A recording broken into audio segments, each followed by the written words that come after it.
Talking of political realignment, can we go to Claire, to the Eye, and their coverage of the abortion overturning of Roe v. Wade in the States? Yeah, I mean, I think the headline here in the Eye is misleading when it says that abortion is banned in the US, because that's not really what's happened.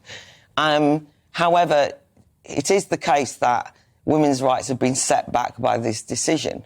There's a constitutional difficulty, which is that the Supreme Court's decision originally did give constitutional rights to women to have access to abortion. And now by putting it back onto states, it means that because we know a number of states have already declared that women in, I think it's 22 states in America, will now not have the right to control of their reproductive lives, basically. And this is very frightening for a lot of women. Of course it is. One of the things that's really tricky with the issue of abortion, though, particularly in American terms, it's become part of a kind of culture war. So rather than us being able to discuss sensibly the issue of women's rights, why abortion is a necessary requirement for women to have equality in society, even if they don't all have abortions, the right to be able to terminate a pregnancy is an essential right for women in order to be treated equally. The problem is that it's become a whose side are you on in an unhelpful way. And a religious war as well. A religious war, although, you know, I know I'm always kind of... That's true, but I'm always slightly anxious because I defend religious freedom, and if people are religious... And there's moral arguments to be had about abortion. I understand, you know, there will be people who will say, morally, I'm opposed to it. All I'm saying is I think it should be right. It's a medical procedure that is required by women in order to have control of their reproductive... their own bodies. I mean, that's effectively it. And so it's a major decision.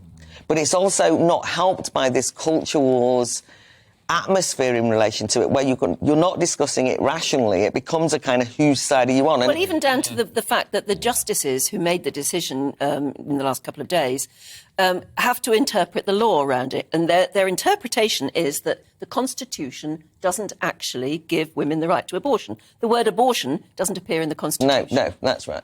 To which the women point out the word woman doesn't appear in the Constitution either. Can you go on creating law with something that was written 200 years ago? So just one final bit, which is one of the aspects of the culture war that's confused in this is, of course, that in America in particular, but it's obviously true here, is that we're not clear what a woman is. No. So in the meantime, you've got this stupid row that's going on amongst some of the NGOs in America who are basically saying LGBTQ plus and women need the right to abortion. You think, oh, don't confuse us with that one. Do you know what I mean? Like, we don't know where we're going.